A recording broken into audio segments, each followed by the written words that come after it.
nos encontramos en la penumbra, en la encrucijada del conocimiento, donde la historia oficial y el eco de la gnosis ancestral colisionan en un silencio ensordecedor.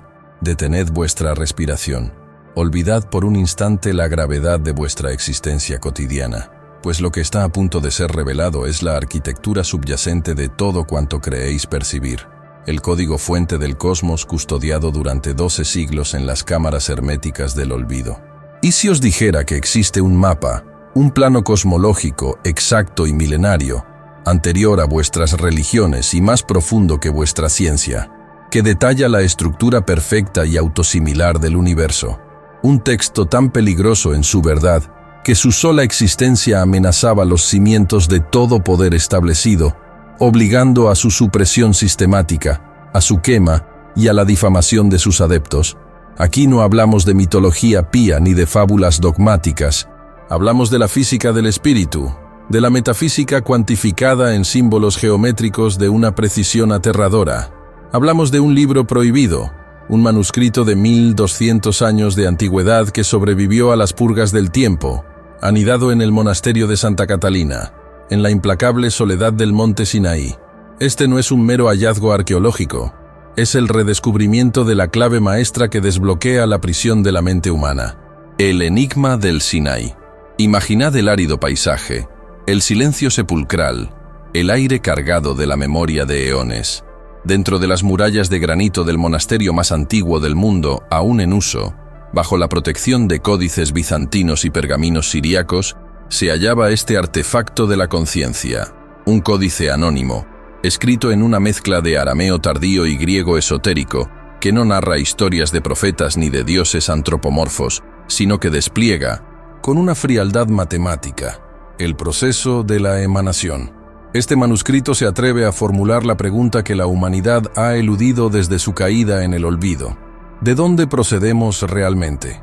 Su respuesta es una revelación que dinamita la dicotomía entre creador y creación.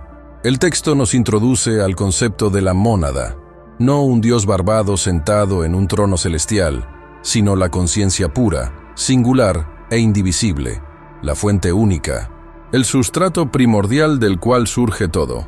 Es el punto cero de la existencia. La mónada no crea por voluntad externa, sino que se proyecta, se expande y se densifica. Es el uno que, al querer experimentarse, exhala el cosmos. ¿Comprendéis la implicación de esta verdad?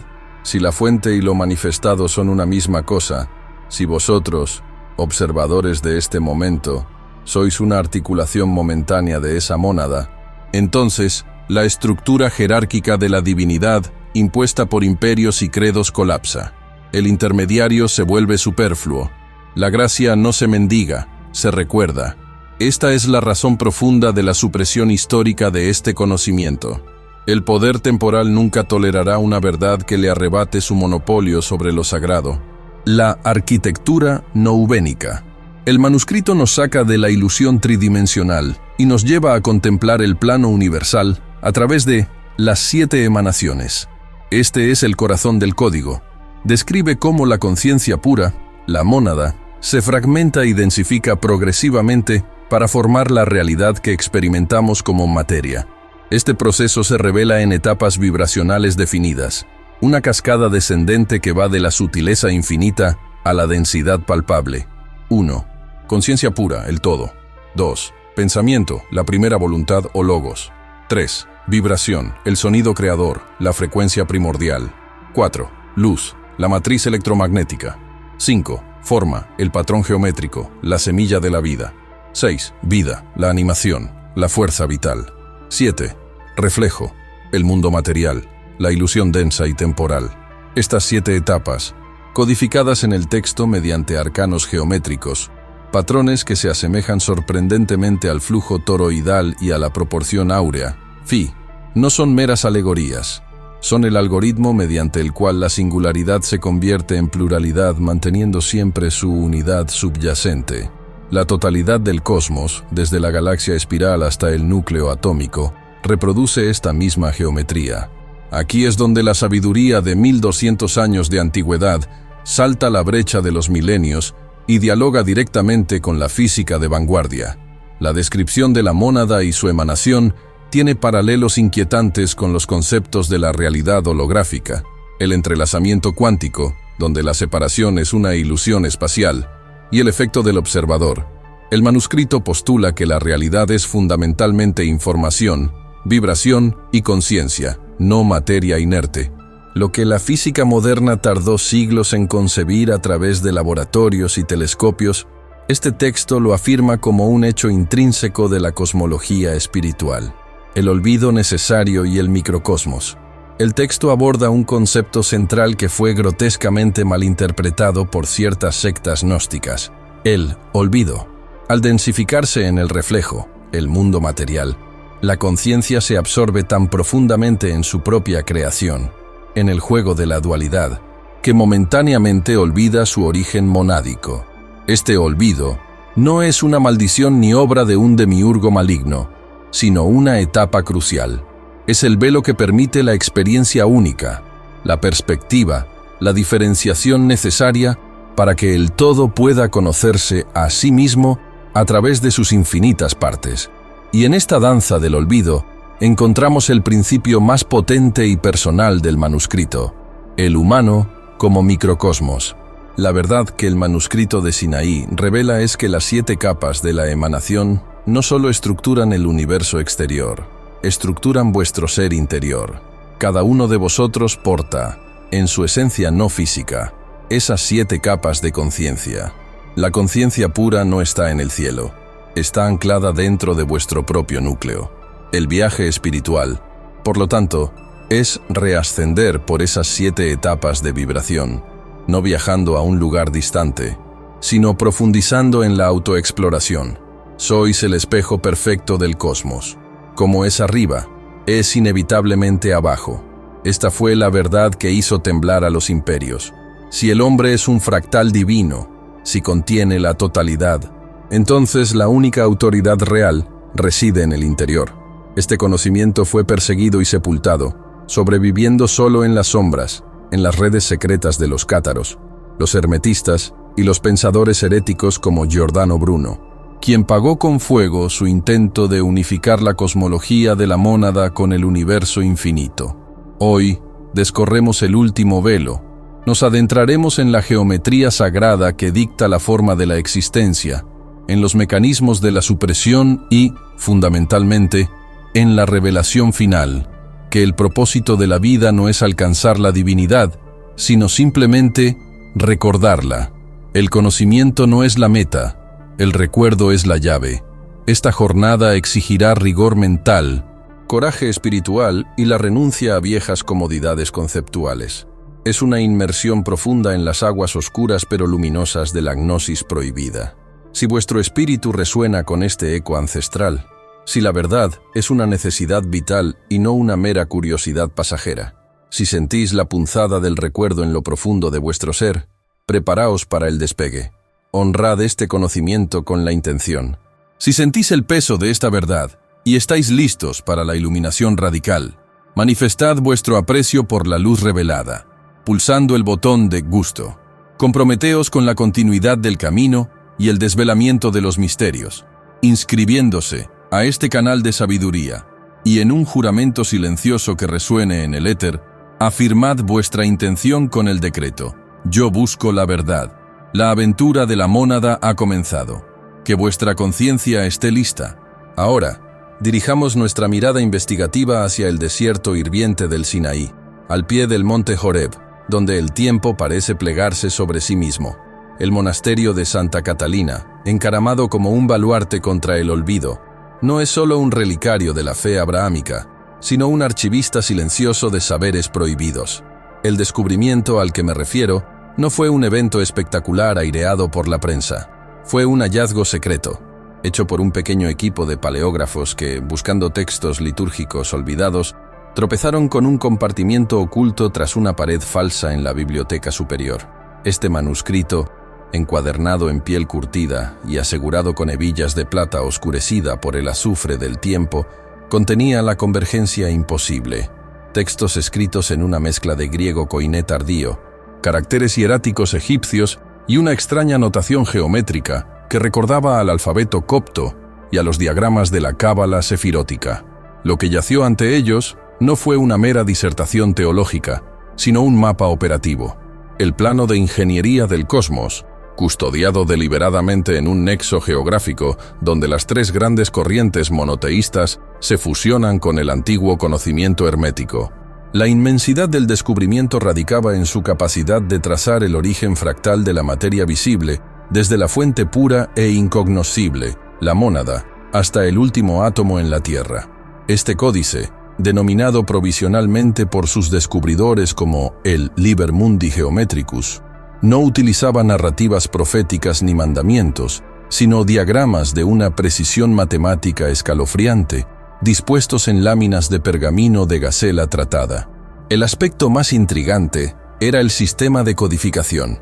Las palabras clave no se traducían, sino que correspondían a patrones vibratorios y resonancias específicas. El texto estaba escrito con una tinta ferrogálica que bajo ciertas longitudes de onda de luz ultravioleta revelaba una subcapa de pigmento de oro coloidal, iluminando las líneas maestras de la cosmología unificada. Este plano cosmológico revelaba la existencia de 8 esferas de manifestación más allá de los 7 cielos tradicionales, demostrando que lo que percibimos como la realidad es meramente la capa sedimentaria de una estructura octuple, cada nivel calibrado por un sonido primordial. El manuscrito no solo describía la arquitectura, sino que incluía instrucciones precisas, una llave armónica, para que la conciencia humana pudiera sintonizar con los planos superiores, probando que el aislamiento del conocimiento en este monasterio era una estrategia de preservación contra la aniquilación sistemática que históricamente persigue a toda revelación que desmantela el dogma del control. El corazón pulsante del Liber Mundi Geometricus es su representación de la emanación. La mónada, descrita como un punto central incoloro y sin forma, proyecta la existencia a través de un proceso que el manuscrito detalla con figuras geométricas perfectas. El círculo se convierte en vesica Piscis, la tríada, el cubo de Metatrón, y finalmente, el entramado de la flor de la vida. Este plano desvela que la materia no es una condensación aleatoria de energía, sino la cristalización del sonido divino, y que las leyes de la física son simplemente los límites de resonancia de esta música cósmica. La gran herejía que este códice consagra es que el universo no es jerárquico en términos de valor, sino en términos de frecuencia. La caída de la conciencia, el concepto del pecado original, se redefine no como una falta moral, sino como una simple desafinación vibratoria, un olvido de la nota clave que conecta lo individual, el microcosmos, con la totalidad, el macrocosmos. Por ende, la salvación, o, más precisamente, el recuerdo, se convierte en un ejercicio de recalibración interna, utilizando la geometría sagrada como el lenguaje universal para manipular los hilos de la realidad. Si la monada es el origen, y este manuscrito es el mapa de su descenso, la implicación más profunda es la desautorización de la separación.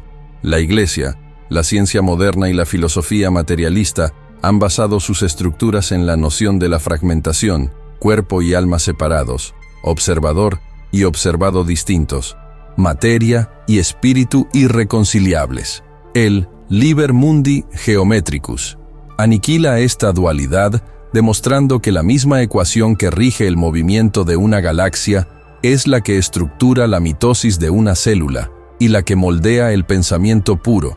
Esto obliga a una transformación radical de la conciencia, pues si el plan es unificado, el sufrimiento y la ignorancia no son fallos del sistema, sino la consecuencia directa de no operar según el manual de instrucciones cósmico.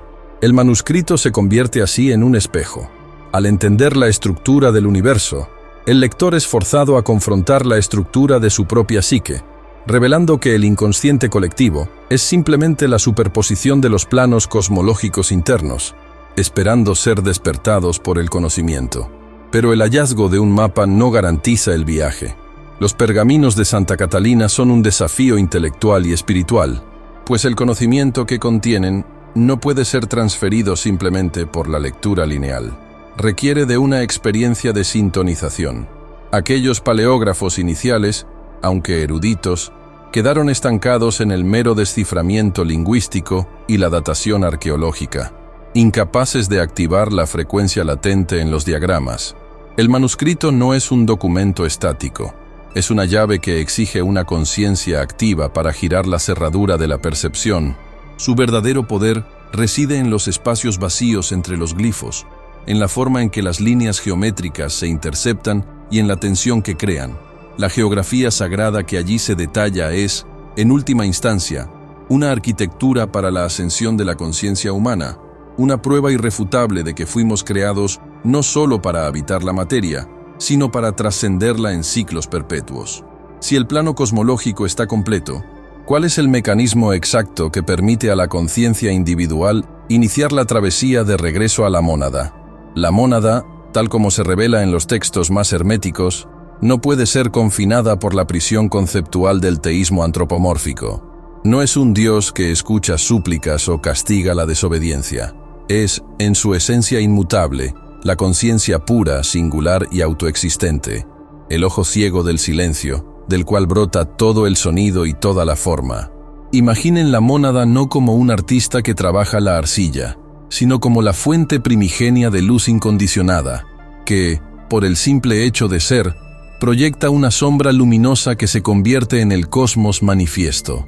Es el punto geométrico que precede a la dimensión, la unidad absoluta que no admite la dualidad, un concepto tan vasto que el intelecto ordinario solo puede capturar su eco a través de la negación de lo que no es. Esta singularidad es el gran motor inmóvil, la causa sin causa, el fundamento no fundado, y al comprender su naturaleza como fuente y no como creador, liberamos nuestra psique de la necesidad de un juicio divino externo, reconociendo que la ley cósmica es inherente a la estructura de la existencia misma, un reflejo ineludible de la voluntad pura. El proceso por el cual esta conciencia singular se convierte en la vasta sinfonía de la existencia es la emanación, un concepto fundamentalmente opuesto a la creación ático. La creación implica distancia, el hacedor y lo hecho. La emanación, sin embargo, es un desdoblamiento orgánico, la propagación gradual e inevitable de la luz absoluta, que va perdiendo intensidad conforme atraviesa los planos de la diferenciación. Es similar a cómo una estrella irradia calor y partículas sin disminuir su ser esencial. Su sustancia no se agota, simplemente se extiende y se vela.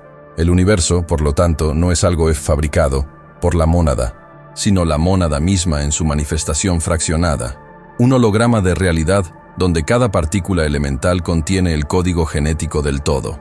Esta cascada lumínica descendente estructura las jerarquías cósmicas, desde los aeones más cercanos al origen hasta los reinos más densos de la materia, siendo cada plano una cristalización menos perfecta de la conciencia pura, un espejo que refleja la fuente con una distorsión intencional. Dentro de este vasto despliegue emanatorio, la chispa de la conciencia individual se establece como el fragmento holográfico indispensable para la alquimia cósmica. Nosotros no somos criaturas separadas buscando alcanzar a un Dios lejano, sino extensiones directas de la mónada, átomos simientes que retienen la memoria completa de la unidad primordial. El viaje de la encarnación, la involución, no es un castigo, sino la única manera en que la conciencia singular puede experimentar la diversidad de sus propios reflejos. La mónada, en su perfección estática, necesita de la dinámica de sus partes emanadas para manifestar su potencial infinito. Cada experiencia, cada alegría y cada sufrimiento del ser individual alimenta el gran ciclo de retorno, actuando como un prisma que descompone la luz blanca en todo el espectro de colores, enriqueciendo la totalidad. Esta comprensión transforma la búsqueda espiritual de una súplica a un mandato de autorrealización. Para que la mónada se conozca plenamente a sí misma, la conciencia individual debe recordar su origen. Los antiguos, utilizando la geometría sagrada como lenguaje, representaron la mónada como un círculo indivisible que irradia círculos concéntricos hacia afuera, simbolizando los niveles sucesivos de la existencia o hipóstasis. Esta matriz cosmogónica explica por qué todas las tradiciones esotéricas hablan de velos o shekinah, que ocultan la plenitud, pleroma, de la fuente, creando el cosmos fenoménico, kenoma. El error de la visión dualista es confundir la emanación más densa, la materia, con la totalidad, quedando atrapados en la sombra del reflejo. El trabajo del iniciado es, precisamente, revertir este proceso de densificación. Es una ascensión que exige desmantelar capa por capa las ilusiones proyectadas por los estratos intermedios de la emanación, permitiendo que la frecuencia vibratoria inherente a la chispa monádica aumente progresivamente hasta sincronizar con el pulso original. Solo entonces, al despojarnos de la identificación con el reflejo, podemos ser absorbidos conscientemente por el fuego blanco que somos en esencia, sin perder, paradójicamente, nuestra individualidad ganada a través de la experiencia manifestada. Si la mónada es conciencia pura, singular e indiferenciada, y su naturaleza es la emanación constante, surge la pregunta capital sobre la estabilidad del cosmos. ¿Qué fuerza o principio actúa como el freno cósmico, impidiendo que el flujo de retorno reabsorba instantáneamente toda la manifestación de vuelta al uno, colapsando el universo antes de que la experiencia pueda ser integrada? La emanación debe estar mediada por un principio organizador, una arquitectura de la diferenciación que sostenga la multiplicidad sin romper el vínculo fundamental con la unidad. Este principio no es una segunda deidad, sino la voluntad estructurante que define la forma de la luz. ¿Cuál es entonces el nombre secreto de este segundo principio, este arquitecto inteligente que define el orden y la ley en el seno mismo de la mónada? El axioma fundamental que los arcontes del poder, tanto coronados como mitrados, han intentado erradicar de la conciencia colectiva es la radicalidad de la unicidad. La divinidad no es un ente trascendente que habita en un cielo lejano y separado, sino el pulso inmanente que anima cada átomo y cada conciencia. Esta verdad, conocida en la antigüedad como la gnosis del corazón o la doctrina de la inmanencia pura, revela que el cosmos y el creador son un solo fenómeno indivisible, un vasto océano de conciencia donde las formas manifestadas son meras olas temporales que, a pesar de su diferenciación, nunca abandonan la sustancia acuosa primordial. Si el templo del Altísimo reside en el santuario inviolable del ser individual, si la conexión es inherente y directa sin necesidad de geografía sagrada ni jerarquía externa, la necesidad de una estructura institucional que administre el acceso a lo sagrado se disuelve de inmediato. La llama de la mónada arde en cada uno, independientemente de casta, credo o linaje. Esta soberanía espiritual inherente se convirtió en la mayor amenaza existencial para cualquier sistema que dependa del control de la fe y la mediación del favor divino. El mensaje original era simple y revolucionario. Tú eres el camino, el sacerdote y el altar. Y esta verdad era demasiado potente para sobrevivir intacta a la consolidación de los imperios teocráticos que buscaban centralizar la autoridad. La supresión de la unidad no fue un accidente teológico o una mera divergencia filosófica, sino una estrategia política magistralmente ejecutada y esencial para la domesticación de la psique humana, para asegurar su monopolio sobre la verdad revelada y ahí, por extensión, sobre el poder terrenal. Las autoridades necesitaron primero externalizar y distanciar a la deidad. Transformaron al eterno inmanente en un juez distante y caprichoso, accesible solo a través de rituales complejos y costosos, administrados exclusivamente por una casta sacerdotal o una línea real ungida. Al crear este abismo artificial entre el ser humano, declarado inherentemente caído y pecaminoso, y su fuente, se cimentó el rol indispensable del intermediario, el sacerdote, el rey, el clérigo, cuyo poder emanaba de su supuesta línea directa y privilegiada con el cielo. Se codificó la ley de la separación, donde la materia fue declarada un lastre y la chispa divina en su interior, oscurecida por la culpa original. Esta división dualista sirvió perfectamente para justificar la obediencia ciega, pues el individuo, sintiéndose espiritualmente indigente y temeroso del juicio, buscó desesperadamente la aprobación externa y la absolución institucional, renunciando así a su propia autoridad espiritual.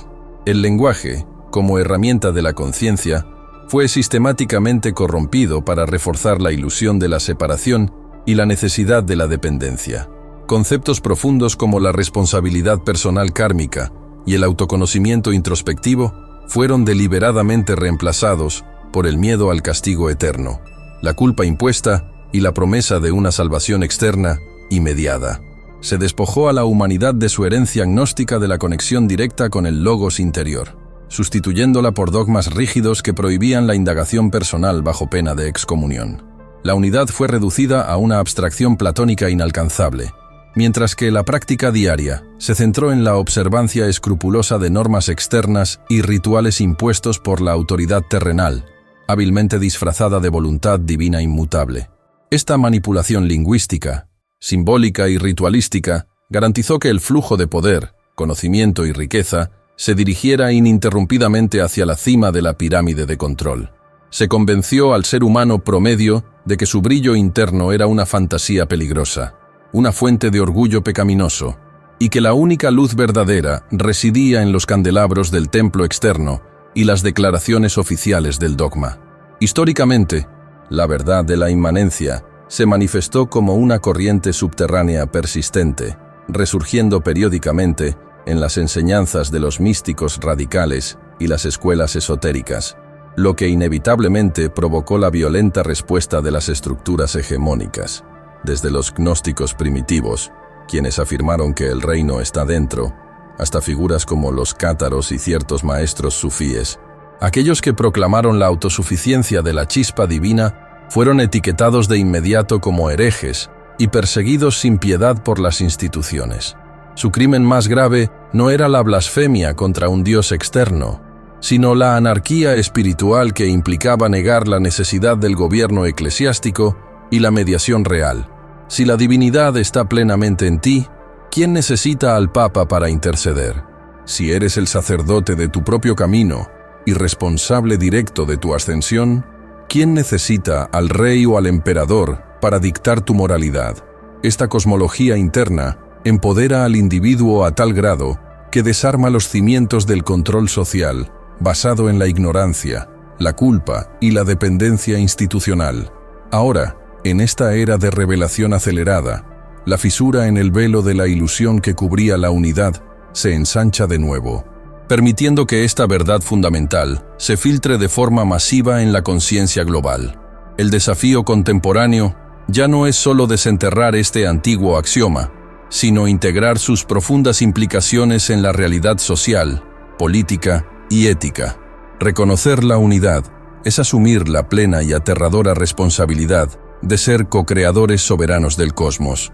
Es dejar de buscar maestros, guías o salvadores externos y convertirse en el pontífice, el constructor de puentes, de la propia realidad interna y externa. No obstante, si aceptamos que la divinidad está en todo, ¿significa esto que las propias estructuras de control que suprimieron esta verdad son también una manifestación necesaria de la dualidad divina? ¿Cuál es, entonces, el propósito superior de la sombra que construyó el sistema de la separación? ¿Y qué principio sutil ocupa el vacío de poder dejado por el colapso del intermediario? La sabiduría antigua postulaba que el cosmos no era una colección de objetos separados, sino un único organismo vivo, una sinfonía resonante donde cada nota afecta al conjunto. Este axioma fundamental, denominado a menudo simpatia o la simpatía universal por los estoicos y neoplatónicos, encuentra su eco más impresionante y verificable en el concepto cuántico del entrelazamiento.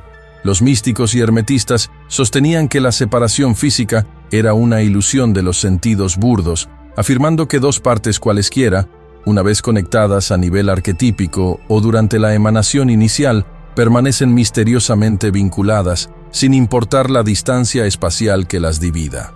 Si el estado vibratorio de una chispa divina, la mónada, se altera en el sector lejano de Orión, su reflejo inmediato se percibe y repercute en la conciencia individual aquí, en la Tierra. La física nos habla de partículas subatómicas que comparten un destino idéntico instantáneamente, desafiando la velocidad de la luz y la causalidad newtoniana que define nuestra experiencia cotidiana.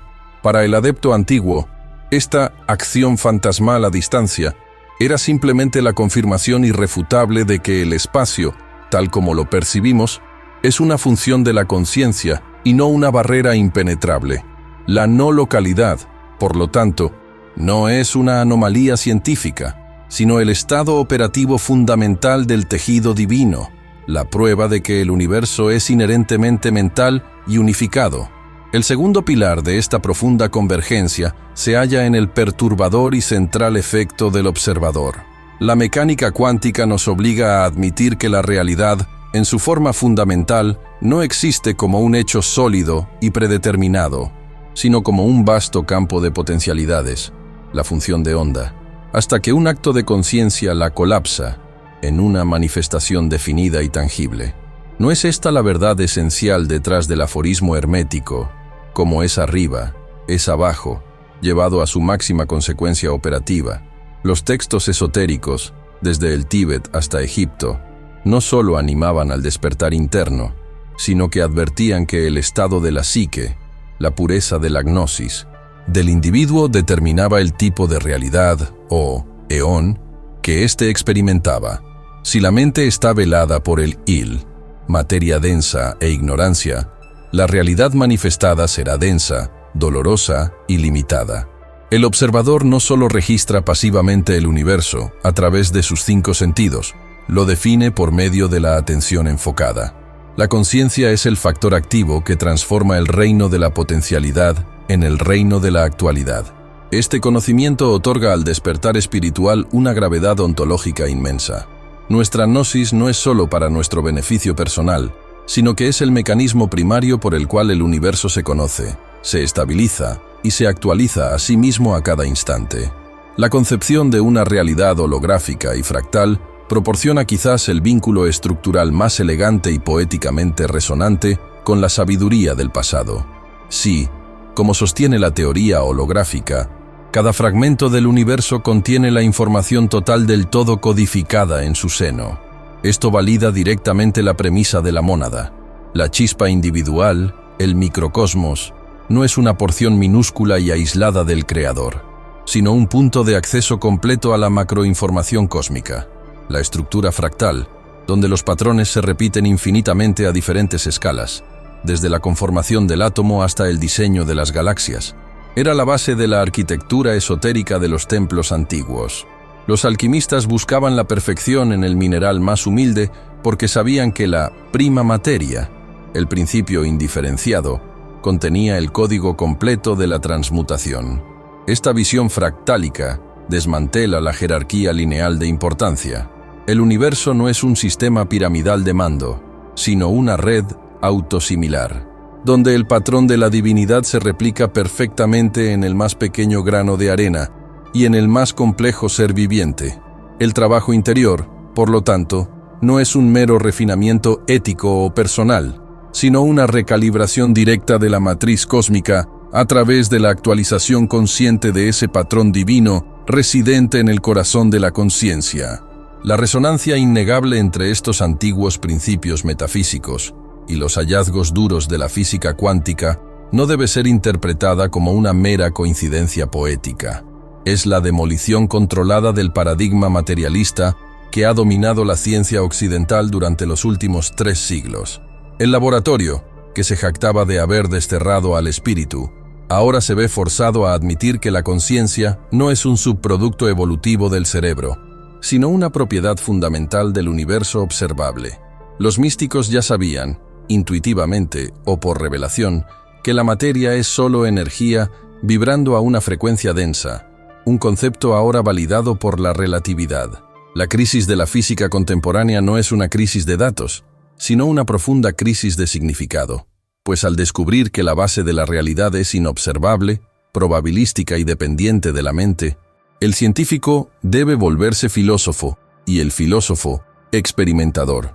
El texto antiguo que desenterramos no es una reliquia histórica, sino un manual de ontología codificado del campo unificado que la física moderna aún lucha por formular en ecuaciones coherentes. Nos obliga, a todos, a trascender la ilusión de la objetividad separada y a aceptar nuestra participación inherente como co-creadores de la realidad. Si aceptamos plenamente que somos centros de conciencia que colapsan activamente la realidad y que estamos entrelazados cuánticamente con cada estrella y cada partícula del cosmos, La transformación personal deja de ser una búsqueda esotérica marginal y se convierte en una responsabilidad cósmica ineludible. Despertar es dejar de ser un efecto pasivo del sistema para convertirnos en la causa activa de nuestra propia experiencia. La física nos ha dado el lenguaje para entender la magia. La intención enfocada y la emoción elevada se convierten en el mecanismo preciso para colapsar las funciones de onda en resultados deseados. La sanación profunda, la manifestación creativa, la sincronicidad deliberada, todo se explica por la alteración consciente de nuestro propio nodo vibratorio en la red no local. Sin embargo, para manipular esta matriz de potencialidad con maestría, debemos comprender el medio sutil a través del cual viaja la información no local, la sustancia subyacente que une el entrelazamiento. Los antiguos la llamaron el éter, el quinto elemento, el plasma o la luz astral. La ciencia la denomina hoy el campo de punto cero o el vacío cuántico, una vasta extensión de energía potencial infinita. Es este vacío la propia mente operativa del universo. ¿Y qué ocurre cuando nuestro propio pensamiento, cargado con la máxima intención, se proyecta y modula esta matriz fundamental? ¿Cómo se organiza este campo primordial para formar los múltiples planos de existencia y las densidades vibratorias que los antiguos llamaron eones o dimensiones? La respuesta a la organización del vacío es la comprensión definitiva. El campo de punto cero no es un espacio vacío inerte, es la conciencia pura, operando como potencialidad infinita, la mente operativa de Dios. Y lo que hemos llamado mente individual no es sino un punto focal de ese campo, un modulador holográfico diseñado para experimentar y dirigir la energía del vacío. El gran recuerdo que desbloquea toda maestría y trasciende la búsqueda es este: no estamos en el universo, somos el universo experimentándose a sí mismo a través de una perspectiva momentáneamente limitada. La separación es la ilusión maestra que sostiene el drama. Cuando operamos desde la coherencia inquebrantable del corazón y la claridad diamante de la intención, no estamos implorando un milagro a una deidad externa. Estamos ejecutando la ley fundamental de la creación, colapsando intencionalmente la onda de probabilidad en el resultado deseado. Hemos dejado de ser buscadores pasivos. Nos hemos convertido en la fuerza ineludible y activa del diseño cósmico. Nuestra única limitación es la voluntad de creer en la magnitud de nuestro propio poder inherente.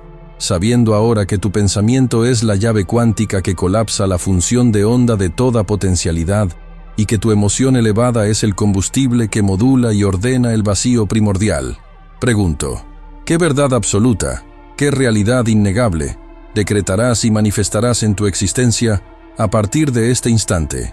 La revelación ha sido entregada. El tiempo de la timidez cuántica ha terminado. Es crucial que esta luz, esta memoria ancestral reactivada, se expanda sin restricciones. Si esta síntesis profunda resonó en tu núcleo vibratorio y movió las bases de tu entendimiento, compártela sin demora con aquellos que están listos para este despertar. Afianza tu posición en la vanguardia de la conciencia. Suscríbete, activa las notificaciones y únete a la comunidad de co-creadores conscientes. Pero este no es el final, es solo el umbral de la verdadera arquitectura dimensional. El próximo portal nos espera, y en él nos adentraremos en el conocimiento estructural de los eones y los planos de existencia. Aprenderemos a mapear las dimensiones, a ascender la escalera vibratoria de la manifestación y a interactuar conscientemente con los distintos planos para decodificar información y energía pura en nuestra realidad densa. Prepárate para el viaje más allá de la materia, donde la soberanía de tu espíritu es la única ley.